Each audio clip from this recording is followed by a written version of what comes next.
Hello students, welcome back again your economics station unlock economics. हमारा आज का जो टॉपिक चलेगा वो जीरो टू हीरो बैच। क्या चलेगा हमारा? जीरो टू हीरो बैच, ठीक है। जिसके अंदर हमारा टॉपिक नंबर पार्ट 14 चलेगा जीरो टू हीरो बैच का, और रूरल डेवलपमेंट का पार्ट 3 चलेगा। फिर से वही, अगर आप लोगों ने दीपक सर को सब्सक्राइब नहीं करा, दीपक सर के चैनल को अनलॉक इकोनॉमिक्स को सब्सक्राइब करें, लाइक करें और ज्यादा से ज्यादा शेयर करें। आप लोगों के लिए अगर ये वीडियो यूजफुल नहीं है तो आप अपने फ्रेंड सर्कल के अंदर या अपने भाई बहन दोस्त या रिश्तेदार, आपसे छोटे भाई बहन होंगे, उनको ज्यादा से ज्यादा शेयर करें। ठीक क्लास, बस आप लोगों को क्या करना है, दीपक सर को एक ब्रांड बनाना है। क्यों? क्योंकि दीपक सर कूद कूद के नहीं पढ़ाते, दीपक सर कंटेंट अच्छा देते हैं। ठीक है क्लास, तो हम लोग शुरुआत करते हैं। क्या करेंगे हम लोग आज की क्लास के अंदर?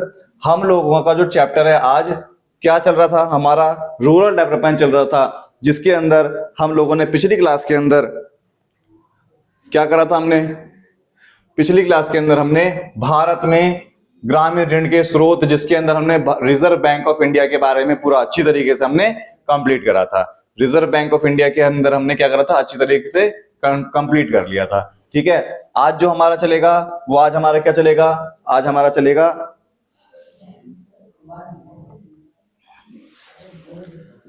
आज हमारा टॉपिक चलेगा ये वाला टॉपिक।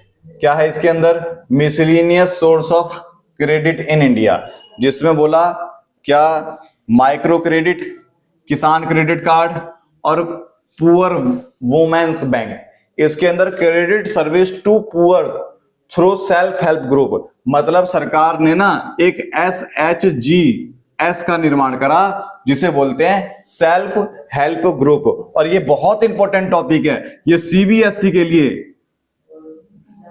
ठीक है, CBSE के लिए बहुत इंपॉर्टेंट टॉपिक है। ये क्या आ गया? तो ये CBSE का टॉपिक आ गया। क्या आ गया? तो CBSE का टॉपिक आ गया। ठीक है, जिसमें क्या है? Saving of member are pooled to meet financial requirement to other group member. मतलब इसमें क्या बोला? लोगों को सेविंग करना सिखाया। सेव करके कुछ लोग मिलकर पैसे बचाते हैं, ग्रुप में फंड जमा करते हैं और जिसको जरूरत है उसे पैसे प्रोवाइड कराने का काम करते हैं। SHGS reduce transaction cost both of lander और बोरर्स। SHGS के माध्यम से जो कॉस्ट लगती है, लैंडर और बोरर की जो चार्जेस लगते हैं, वो क्या कर दिए? खत्म कर दिए। Informal credit delivery mechanism, minimum legal formality. इसके अंदर बहुत कम लीगल फॉर्मेलिटीज होती है और आसानी से ज्यादा लोन मिल जाता है। अब देखो SHGS के अंदर क्या है? SHGS के अंदर हम लोग SHGS के अंदर ना आज हमारे देश में लगभग 4 करोड़ के आसपास इसमें जो मेंबर है, फीमेल मेंबर बनी हुई है। इस 4 करोड़ में से 53 लाख वुमेन ऐसी है जो इसे चलाने का काम करती है। इसमें क्या होता है? हर महीने कुछ पैसे 10-15 हजार रुपए जमा कराते हैं और 2 लाख 2.5 लाख रुपए जब जमा हो जाते हैं तो जिसकी जरूरत होती है उसे पैसा प्रोवाइड कराया जाता है। वो क्या कहलाता है? Self help group. दूसरा है किसान क्रेडिट कार्ड। ये शॉर्ट टर्म क्रेडिट कार्ड है, बैंक द्वारा इसे इश्यू करा जाता है। ठीक है, लैंड होल्डिंग खरीदने के लिए, क्रेडिट रिक्वायरमेंट के लिए, जब वो उधार सामान खरीदते हैं तो पैसा चाहिए सामान खरीदने के लिए, लैंड खरीदने के लिए, इक्विपमेंट्स खरीदने के लिए। तो सरकार ने क्या करा? एक किसान क्रेडिट कार्ड योजना चलाई, जिसमें किसानों को अगर पैसों की जरूरत पड़ रही है तो वो क्रेडिट कार्ड के माध्यम से, आप लोग क्रेडिट कार्ड जानते हैं कि क्रेडिट कार्ड क्या होता है, अगर उनके खाते में पैसे नहीं है फिर भी वो क्रेडिट कार्ड से सामान खरीद सकते हैं और धीरे धीरे किस्तों पर उसे चुका सकते हैं। फिर poor women's bank, promoting saving banking habit among the poor women, मतलब जो गरीब महिलाएं हैं उसको बढ़ावा देने के लिए ये वाले बैंक चलाया गया। Credit society have been form, mobilise saving and credit मतलब ग्रामीण इलाकों में सेविंग बढ़ाने के लिए काम करा गया। A scheme called by Kudumbashree was launch Kerala. इस स्कीम को क्या बोला? कुदम्बश्री, जिसे 1995 में केरला में लॉन्च करा गया। इसका एम क्या था? To reduce poverty level. गरीबी को क्या करना था? गरीबी को कम करने का इसका क्या था? एम था। गरीबी को कम करने का क्या था? इसका एम था, रिड्यूस पॉवर्टी लेवल। ठीक है, फिर इसके बाद हम लोग एक बार हिंदी में देख लेते हैं। देखो हिंदी में क्या है? हिंदी में तो मैंने बताया ही है, ग्रामीण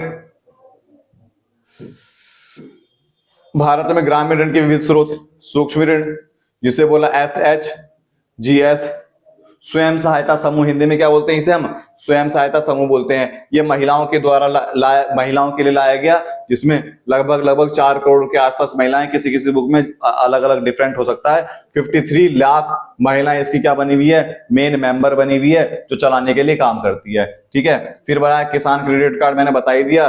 गरीब महिलाओं के लिए बैंक का निर्माण करा गया, मैंने ये भी बता दिया। ठीक है, फिर अब देखो critical appraisal of rural banking in India. सरकार ने इतने सारे काम करे तो हर चीज की देखो आलोचना होती है, हर चीज का फायदा होता है, हर चीज का नुकसान होता है। देखो क्रिटिकल अप्रेजल क्या है, पॉजिटिव एस्पेक्ट्स और नेगेटिव एस्पेक्ट्स दोनों है, पॉजिटिव एस्पेक्ट्स और नेगेटिव एस्पेक्ट्स दोनों है। Provision for credit to rural folks to moderate rate of interest, क्या बोला, provision for credit to rural folks, मतलब सस्ते दामों पर उधार देने की फैसिलिटी मिलने लग गई। इस्टेब्लिशमेंट, नाबार्ड की इस्टेब्लिशमेंट कर दी, जो फाइनेंशियल इंस्टीट्यूशन को जिसने स्मूथ बना दिया। ठीक है, स्मूथ बना दिया, है ना। Liberate small and landless farmer from the डेब्ट ट्रैप, जो गरीब किसान थे जो डेब्ट ट्रैप में फंसे हुए थे, उनको ये बचाने लग गए, बचाने के लिए काम करा गया। प्रमोट कमर्शलाइजेशन फॉर एग्रीकल्चर, मतलब एग्रीकल्चर का कमर्शलाइजेशन इसके अंदर करा गया। ठीक है, फिर नेगेटिव एस्पेक्ट्स क्या है, providing security against the loan. ये देखो पॉजिटिव इफेक्ट क्या हुआ, किसानों को लोन मिलने लग गया, वो लोग काम करने लग गए, उत्पादन होने लग गया। नेगेटिव में क्या है, सामान गिरवी रखना पड़ता था किसानों को उधार लेने के लिए, उधार लेने के लिए किसानों को सामान गिरवी रखना पड़ता था, जिस कारण से अगर किसानों के पास सामान गिरवी रखने के लिए पैसे होंगे, अगर किसानों के पास सामान गिरवी रखने के लिए होगा तो वो उधारी क्यों लेगा, उनके पास नहीं होता था। ठीक है, lenient recovery mechanism adopted by the government increase default, मतलब अब किसान के से जबरदस्ती वो लोग उधारी रिकवर नहीं कर पाते थे, किसान से जबरदस्ती वो लोग उधारी रिकवर नहीं कर पाते थे। अब जब उधारी रिकवर नहीं कर पाते थे, इससे क्या होता था, किसान आत्महत्या कर लेते थे। आत्महत्या करने से क्या हुआ, फिर किसान आत्महत्या करेगी तो सरकार को दुख होगा, इसीलिए सरकार ने क्या करा, उनसे लिबरल रुख अपनाया और सरकार के ऊपर पड़ गया बर्डन, क्योंकि इनका पैसा ही नहीं चुकाया जाता था। ठीक है, समझ में आया। अब वही हिंदी में लिखा हुआ है, हिंदी में देखो, पहला यूट्यूब चैनल है जिसको आपको हिंदी और इंग्लिश दोनों में बताया जा रहा है। ठीक है, इंग्लिश में आपको पॉइंट टू पॉइंट हर चीज समझाया जा रहा है, हिंदी में ही बोल के समझाया जा रहा है, और हिंदी में आपको नोट्स मिल रहे हैं। ठीक है क्लास, तो ये पहला ही ऐसा इतिहास में यूट्यूब चैनल है जिसमें हिंदी और इंग्लिश दोनों लैंग्वेज लिखी हुई है इकोनॉमिक्स के लिए। ठीक है, अब देखो हिंदी में क्या है, सकारात्मक पहलू मैंने बता दिए, सस्ते ब्याज पर लोन उपलब्ध कराना, कर्ज मुक्ति अभियान चलाया, व्यापारीकरण कर दिया, नाबार्ड की सुविधा दे दी। ठीक है, नकारात्मक पहलू क्या है, उनके पास सामान गिरवी रखने के लिए नहीं होता था, इसीलिए वो उधार नहीं ले पाते थे। और दूसरा, सरकार द्वारा लिबरल रुख अपनाया गया, दया की भावना अपनाई गई, जिससे क्या हुआ, उनका लोन रिकवर नहीं हो पाया। ठीक है, अब देखो, अब आता है एग्रीकल्चर मार्केटिंग। अब आया हमारा एग्रीकल्चर मार्केटिंग, क्या आ गया, तो सीबीएसई का टॉपिक आ गया। ये क्या आ गया, तो सीबीएसई का टॉपिक आ गया। क्या ला दिया दीपक सर, सीबीएसई का टॉपिक ला दिया, क्यों सा, जो पेपर में आएगा, हाँ हाँ यही आएगा। अब देखो क्या है एग्रीकल्चर मार्केटिंग, हम बात कर रहे हैं एग्रीकल्चर मार्केटिंग की बात कर रहे हैं।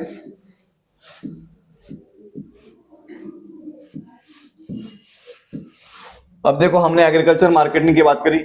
Agriculture marketing include post harvesting activities till the time of final sale, मतलब ये देखो, ये दीपक सर का, ये मान लो एक खेत है, इस खेत के अंदर खेती हो गई अच्छी, फसल काटने के बाद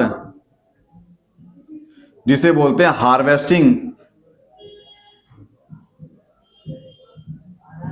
फसल काटने के बाद क्या बोले, उसे हम हार्वेस्टिंग बोलेंगे। हार्वेस्टिंग से सेलिंग तक, हार्वेस्टिंग से सेलिंग तक, इसके बीच का जितना भी प्रोसेस है, उस सारे के सारे प्रोसेस को हम लोग क्या बोलेंगे, हम लोग बोलते हैं एग्रीकल्चर मार्केटिंग। मतलब फसल काटने के बाद से लेकर फसल काटने के बाद से लेकर फसल बेचने तक का जो प्रोसेस होता है, फसल काटने के बाद से लेकर फसल बेचने तक का जो प्रोसेस होता है, उस प्रोसेस को हम एग्रीकल्चर मार्केटिंग बोलते हैं, हिंदी में बोलते हैं कृषि विपणन। ठीक है, समझ में आ गया? कृषि विपणन या ग्रामीण विपणन। मतलब क्या हुआ, इससे पहले तक किसानों ने उधार लिया, उत्पादन करा, सामान बन के तैयार हो गया, फसल कट के तैयार हो गई। कैसे उधार लिया, कैसे करा, वो सारी चीज मैंने बता दी। अब फसल उग गई, अब बेचेंगे। बेचेंगे कैसे, किस तरीके से बेचेंगे, वो इसमें बताया जाएगा। ठीक है, अब देखो इसके अंदर सबसे पहले क्या करा जाएगा, gathering the product after harvesting. Gathering the product after harvesting, इसमें क्या करा, gathering the product after harvesting. इसमें ये बोला फसल काटने के बाद फसल इकट्ठा करी जाएगी, वो गैदरिंग हो गया। समझ में आ गया? फसल काटने के बाद फसल इकट्ठा करी जाएगी, फिर उसके बाद गैदरिंग कर ली, फिर उसके बाद प्रोसेसिंग द उसमें से धान में से भूसा अलग करना। ठीक है, ग्रेडिंग प्रोडक्ट, फिर उसे ग्रेड के अनुसार हम क्या करेंगे, ए ग्रेड बी ग्रेड की क्वालिटी के अनुसार हम उसे डिवाइड करेंगे, फिर उसे पैकेज कर देंगे, हम पैक करेंगे। ठीक है, कस्टमर के अनुसार हमने पैक कर दिया, फिर उसे हम स्टोर करेंगे और फिर हम उसे बेचेंगे। ये सारा हमने इस तरह से प्रोसेस चला, हमारा इस तरीके से प्रोसेस चला। ये जो प्रोसेस है यही मार्केटिंग है। कौन सी मार्केटिंग? Agriculture marketing. मतलब पहले किसान ने सामान बनाया, अब उसे बेचेंगे। बनाने उत्पादन करने के बाद से बेचने का जो प्रोसेस होगा, उसके प्रोसेस को क्या बोलेंगे हम? एग्रीकल्चर मार्केटिंग बोलेंगे। ठीक है क्लास, आपको मुझे लगता है बहुत अच्छे समझ में आया होगा। आगे देखते हैं हिंदी में।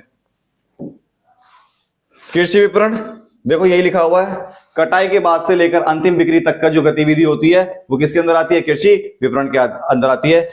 इकट्ठा करना, फिर धान में से भूसा अलग करना, गुणवत्ता के अनुसार उसे डिवाइड करना, ए ग्रेड बी ग्रेड, अच्छी क्वालिटी बेकार क्वालिटी, फिर उसके बाद पैकेज में डालना, फिर उसके बाद उसे हम स्टोर कर देंगे और हम उसे सामान जाकर बेच देंगे। अब देखो यही जो यहां से जो प्रोसेस चलाते हैं, यहां से जो हम प्रोसेस चलाते हैं, इस प्रोसेस में ही हम बोलते हैं कृषि विपणन, एग्रीकल्चर मार्केटिंग। और यही समस्या आती है, समस्या यही है, यही चैलेंजेस है। कौन सी समस्या? तो देखते हैं आगे क्या समस्या है।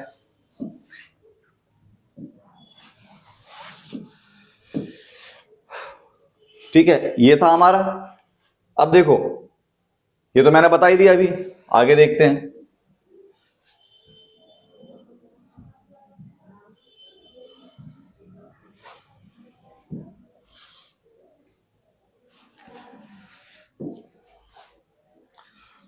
देखो क्या है, नीड फॉर एग्रीकल्चर मार्केटिंग।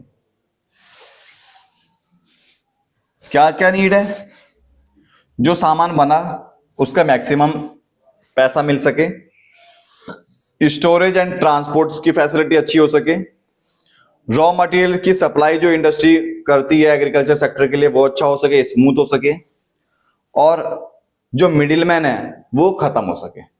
ये जरूरत है एग्रीकल्चर मार्केटिंग में। एग्रीकल्चर मार्केटिंग में चाहते हैं कि मार्केट का निर्माण हो, मंडियों का निर्माण हो, उनको स्टोरेज की फैसिलिटी मिले, ट्रांसपोर्ट की फैसिलिटी मिले, ठीक है, उनकी फसलों के अच्छे दाम मिले, और जो मिडिल मैन है वो मिडिल मैन क्या हो सके, वो खत्म हो सके।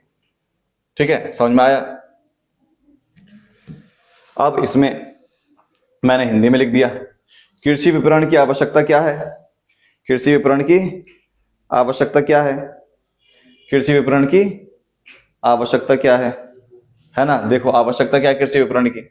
इसने बोला फसल को जो है अंतिम मूल्य दिलाने में सहायक, भंडारण की सुविधा, जो रॉ मटेरियल है उसकी सुविधा हो जाए, और जो बिचौलिए हैं वो खत्म हो जाए।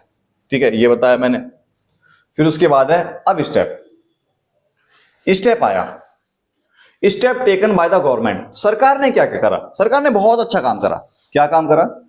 सरकार ने मार्केटिंग रेगुलेट करी, इंफ्रास्ट्रक्चर डेवलप करा, वेयर हाउस की फैसिलिटी प्रोवाइड करी, ट्रांसपोर्ट की फैसिलिटी प्रोवाइड करी, मार्केट इंफॉर्मेशन प्रोवाइड करी, और मिनिमम सपोर्ट प्राइस प्रोवाइड करी।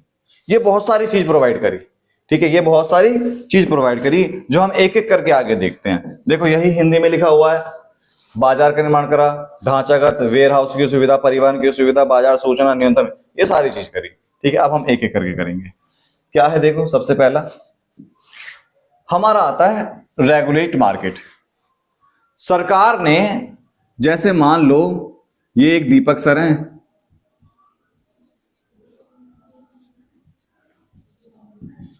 जो एक गरीब किसान है,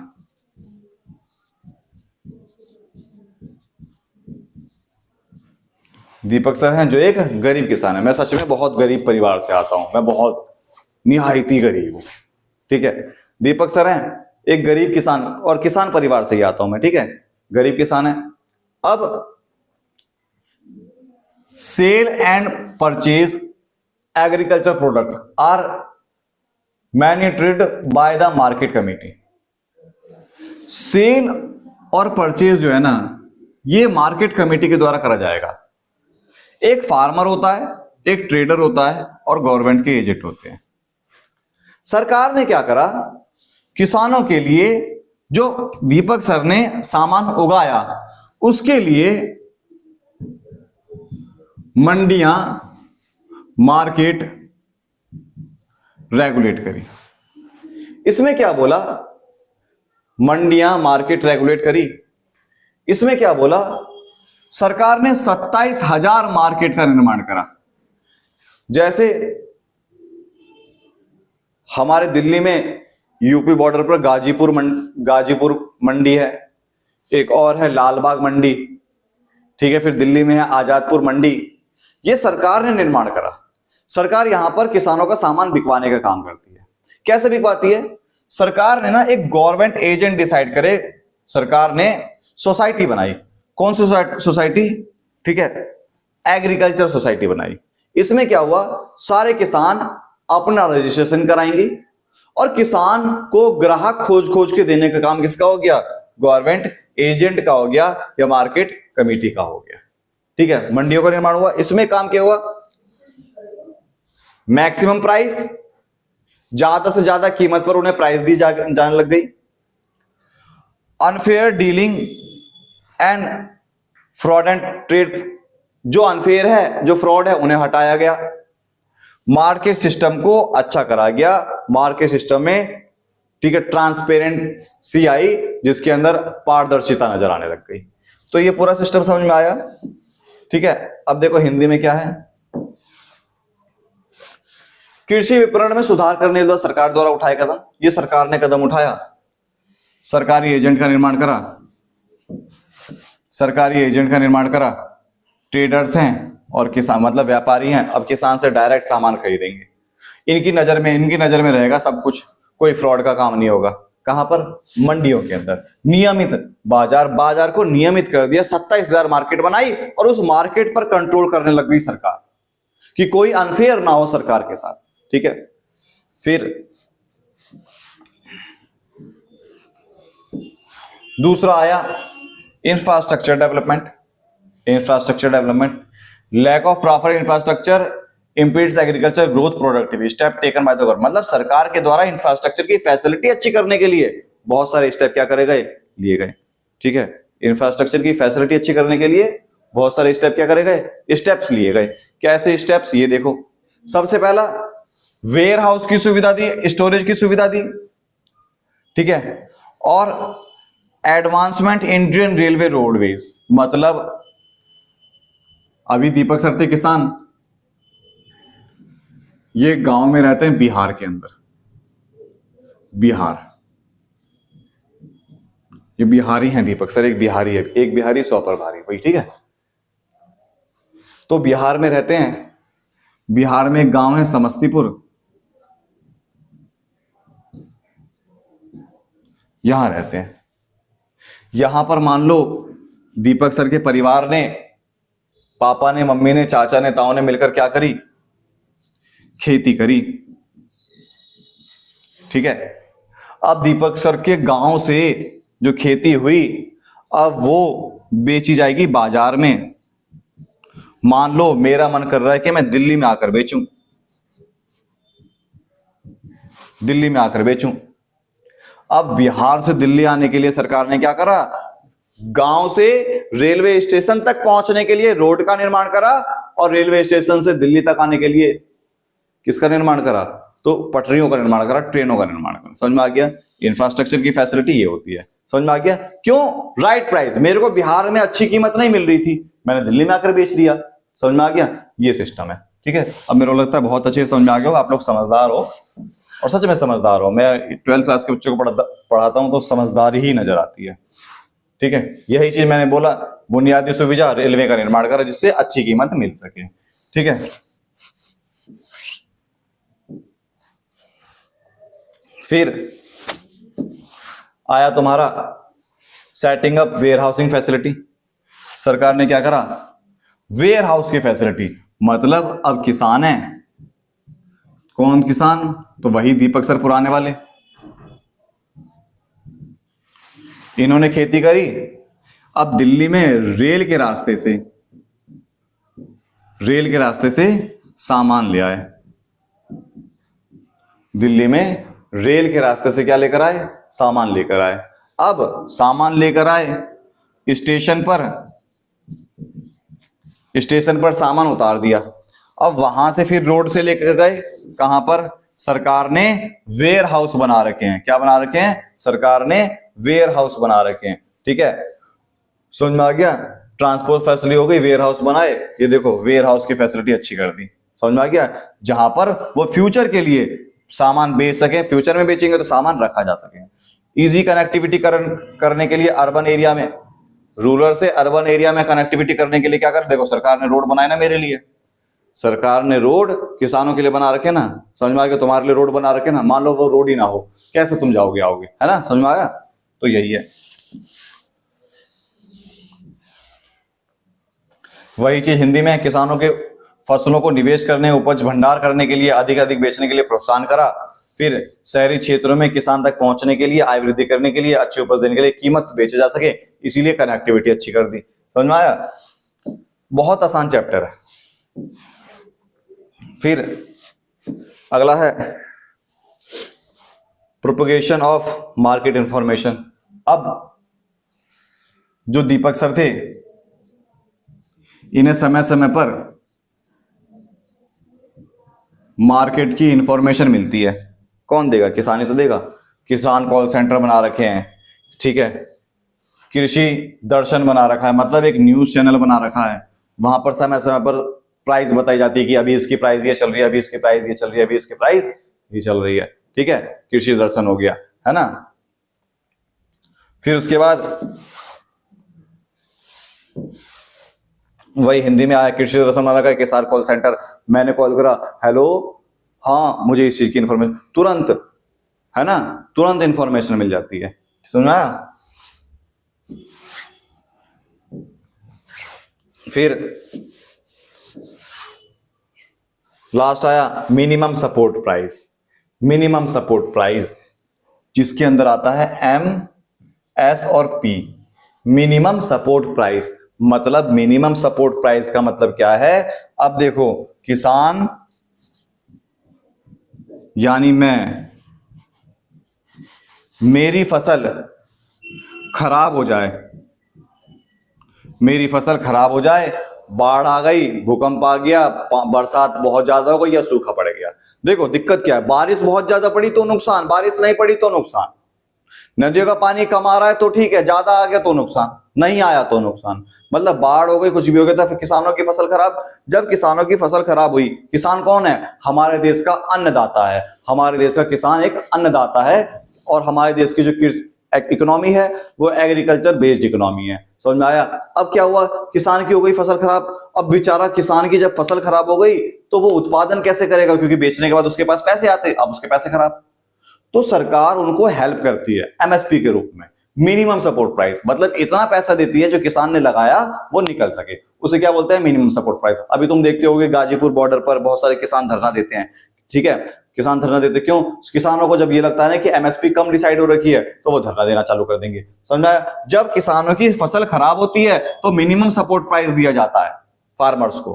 ठीक है, अब जब किसानों का सामान नहीं बिकता, ये तो था खराब होने वाला, जब किसानों का सामान नहीं बिकता तो सरकार पीडीएस के फॉर्म में, पब्लिक डिस्ट्रीब्यूशन सर्विस के फॉर्म में, सिस्टम के फॉर्म में वो क्या करती है, किसानों से सामान खरीद लेती है। किसानों से सामान खरीदेगी, फिर जो तुम्हारे पास आसपास जो राशन की दुकान है, सरकारी राशन की दुकान, वहां पर वो सामान प्रोवाइड कराती है सस्ते दामों पर। मतलब सरकार ने किसानों से सामान खरीद लिया उचित रेट पर, अब वो फिर क्या करेगी, किसानों को, गरीब लोगों को जो अनाज बांटती है, वितरित करती है, उसमें काम करेगी। मतलब दो तरीके से, किसान की फसल खराब तो एमएसपी मिलेगा, किसान की फसल नहीं बिक रही तो पीडीएस के फॉर्म में वो परचेज करती है और गरीब लोगों को वो बांटना चालू करती है। ठीक है, यही चीज में बताया, हिंदी में बोलते हैं एमएसपी को न्यूनतम समर्थन कीमत।